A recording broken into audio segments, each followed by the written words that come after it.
Rasanya dalam minggu ni semua orang cakap pasal Ballon d'Or. The moment kita tengok Ronaldinho announce hari tu, dia sebut nama Ousmane Dembele, ada yang memang puas hati bila Dembele menang. Tapi yang sokong Lamine Yamal mesti akan rasa tak puas hati. Tu belum cerita lagi. Yang mana sampai sekarang duk kira-kira lagi kenapa Rafinha tak ada dalam top 3. Ballon d'Or ni dia punya pengiraan dia by voting. Lepas tu dia vote pula by journalist. Journalist ni pula ada yang berkawan dengan player, ada yang minat dengan player. Senang cakap, bila nak pilih pemenang untuk Ballon d'Or setiap tahun, mesti akan ada bias tu sikit. Tak banyak sikit, mesti ada ikut perasaan. Tak ada maknanya dia nak 100% ikut statistik. Sebab tu aku cakap, bila dah announce tu, kita suka ke tak suka ke result tu, telan je lah. Sebab boleh jadi benda yang kita geram tu tahun depan kena hadap balik. Now untuk Calcio Botak. Minggu ni aku nak bawa pasal player yang tak pernah menang Ballon d'Or. Top scorer kat mana-mana liga pun tak pernah lagi. Tapi top assist pernah lah dulu dia rasa sekali masa season 22-23. Cuma season lepas member ni collect 2 medal untuk liga kat Eropah. Aku rasa antara faktor utama yang buat Dembele boleh perform elok kat PSG season lepas sebab dia juga. Faktor lain yang buat nampak Luis Enrique tu boleh dapat balancekan tim tu pun sebab dia juga. Sebelum aku nak borak panjang pasal Khvicha Kvaratskhelia ni, apa yang aku nampak dia ni jenis modern type winger. Laju memang laju, tapi kalau kau tengok in detail, dia bila bola dekat kaki lagi laju berbanding bila off the ball. Kalau untuk nickname, dia ni ada banyak. Ada yang sebut Georgian Messi. Lepas tu ada juga yang dekat Itali panggil dia Varadona. Ada pula dekat Itali punya bahagian lain pula yang sebut dia ni Varavaggio. Tapi one thing for sure, full name dia memang macam nama yang kita kenal sebelum ni. You can call me Kvara, but my name is Khvicha Kvaratskhelia. Khvicha Kvaratskhelia. Khvicha Kvaratskhelia. Lahir 12 Februari tahun 2001, asal family Kvaratskhelia ni memang dari Georgia. Dia sendiri lahir dan membesar dekat Tbilisi, which is macam semua orang tahu ibu negara untuk Georgia. Tapi walaupun Kvaratskhelia ni sekarang main untuk national team Georgia, ayah dia Badri Kvaratskhelia dulu main untuk Azerbaijan.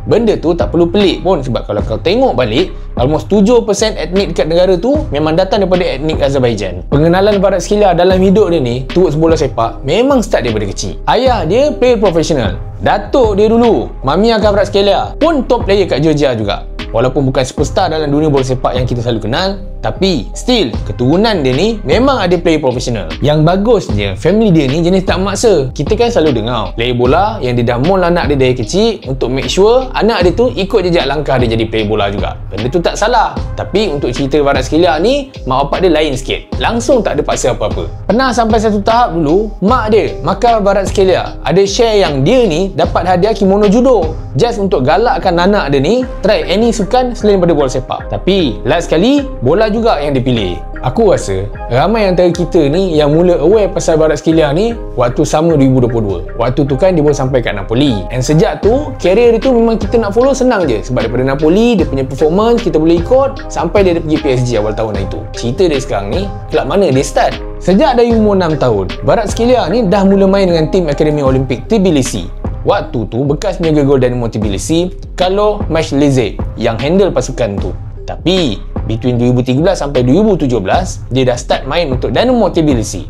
Start dengan tim grassroots, lepas tu join youth team sampai dia debut dengan skuad senior Dynamo Tbilisi masa umur 16 tahun. Lepas Dynamo Tbilisi, Kvaratskhelia cuba nak kembangkan karier dia dengan join satu lagi kelab Georgia, Rustavi, masa Mac 2018. Walaupun stats by goals and assist tak ada letop sangat, tapi sebulan lepas tu Bayern Munich dah mula intai dia ni. Siap bawa datang stadium and pergi tengok game Champions League waktu lawan Sevilla. Tapi tak ada pun dia sign dengan Bayern lepas tu. Walaupun untuk tahun 2018 tu, dia ada dalam senarai 60 pemain muda terbaik dunia yang The Guardian keluarkan. Lepas main kat Georgia, first club luar yang Kvaratskhelia ni main, Lokomotiv Moscow, which is kat Rusia. Waktu tu, umur pun muda lagi. And dia selalu juga duduk kat bench. Just dapat skor 1 gol je untuk half season kat situ. Yang sayangnya, walaupun manager Moskow waktu tu, Yuri Semin, memang suka dengan playing style dia, dia orang tak dapat nak offer Kvaratskhelia ni permanent contract. So nak tak nak, dia terpaksa balik-balik pergi Georgia. Tapi sebenarnya tak sempat balik Georgia pun. Bila Moskow dah tak nak, ada satu lagi kelab Rusia datang,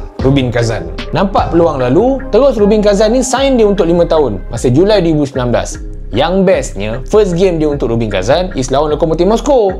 And lepas dah masuk dari bench, dia score gol penyamaan. Terus keluar nama dia as a player of the match dekat website team waktu tu. Dekat Rubin Kazan ni, Kvaratskhelia betul-betul enjoy dia punya time kat situ. Progress nampak cantik, and then achievement ni pun not bad juga. Untuk 2 season pertama kat situ, dia habiskan musim dengan status best young player of the season untuk Russian Premier League. And waktu second season dia pula, Kvaratskhelia habiskan musim tu as a left winger of the season. Senang cakap, Kvaratskhelia punya luck untuk tahun 2020 dengan 2021 tu memang cun. Selain daripada apa yang aku sebut dia dah dapat tadi, waktu tu juga dia first time jadi player of the year untuk Georgia. Mungkin dengar macam biasa, betul, Georgia ni bukan negara besar pun. Tapi bila kita fikir balik, umur 19 tahun dah jadi pemain terbaik kat satu negara, benda tu memang jadi achievement yang besar lah. Masa tahun 2021 dulu, ada 2 orang daripada AC Milan. Satu Paolo Maldini, satu lagi Ricky Massara. 2 orang ni sebenarnya dah try dah nak bawa Kvaratskhelia ni pergi ke Itali. Tapi disebabkan Rubin Kazan minta 20 juta euro waktu tu, and Maldini dengan Massara ni dah cukup bengang, dia terpaksa pull off. Bagi dia orang tak berbaloi nak bayar 20 juta euro untuk seorang budak muda daripada Georgia. Tapi bila fikir balik, sekarang ni siapa yang rugi?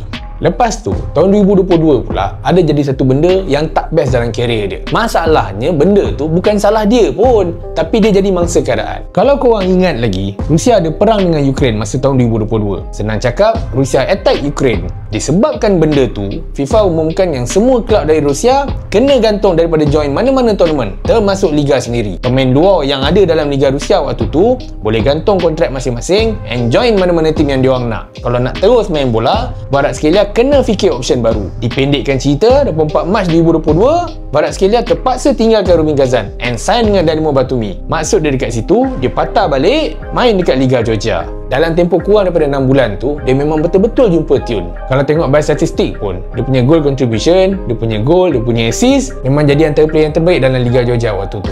Dari situ, klub-klub kat Eropah dah mula betul-betul nak ambil dia. Musim panas 2022, ada 3 klub yang cuba nak tarik Kvaratskhelia. Klub Belanda, Ajax, cuba nak bawa dia pergi main dekat Eredivisie, tapi tak nak bayar mahal. So, deal tu off. Juventus pun cuba nasib juga. Tapi disebabkan director klub waktu tu, Fabio Paratici, tinggalkan Turin and pergi join Tottenham Hotspur, deal tu tak dapat nak continue. So kat situ peluang terbuka luas untuk Napoli.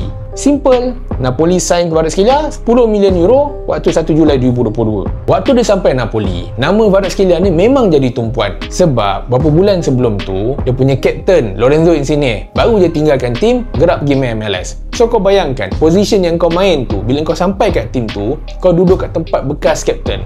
Memang pressure, tapi Kvaratskhelia ada style dia sendiri. Dalam debut game dia untuk Napoli kat Serie A, dia ada score, dia ada assist juga waktu beat Hellas Verona 5-2. Lepas tu, dalam next game tu pula, 2 kali dia letak nama dia dalam scorer sebelum tolong Napoli kalahkan Monza 4-0. Tu yang terus jadi first player Napoli yang skor 3 gol dalam first 2 matches dalam Liga. Lagi ngam, bulan pertama dia dekat Itali, dah dapat award Player of the Month untuk Serie A. Performance tu, dia continue sampai penghujung season. Dia tolong Napoli menang Liga for the first time dalam tempoh 33 tahun. And sejak daripada tu, nama dia memang jadi pujaan kat Naples. Sampailah bila dia keluarkan video nak tinggalkan tim, sehari sebelum PSG announce sign dia masa 17 Januari 2025. Cerita dia dekat PSG, aku rasa semua dah cukup tahu kot apa yang jadi last season. Menang semua major trophy under Luis Enrique, cuma Club World Cup je dia kalah kat final lah itu. Season lepas, Kvaratskhelia ni jadi first player dari Georgia yang score dekat final Champions League. Tapi dia jadi second player dari Georgia yang menang Champions League. Yang first siapa? Kakak Kaladze, legend AC Milan. Tapi selain daripada satu negara, apa kena mengena diorang ni? Kot korang belum tahu, waktu Kvaratskhelia ni tengah sibuk cari tim, time kat Dynamo Batumi dulu, Kaladze ni yang recommend nama dia dekat Napoli. Selain daripada aktif politik dekat Georgia, Kaladze ni memang still in contact dengan certain club dalam Serie A. And untuk Kvaratskhelia, dia sendiri yang convince manajemen Napoli untuk tengok sendiri bakat yang ada pada player ni. Hasil dia, macam yang kita borak awal-awal tadi. Settle lah borak pasal Kvaratskhelia ni. Kita jumpa next video. Bagi aku fikir-fikirkan dulu, nak borak pasal siapa pula. Kang minta cadang kang, bergaduh pula. Dah satu hal. Orang buat video ni, nak enjoy, nak throwback pasal player. Tahu-tahu, bergaduh kat komen. Apa? Hidup aman-aman tak boleh ke?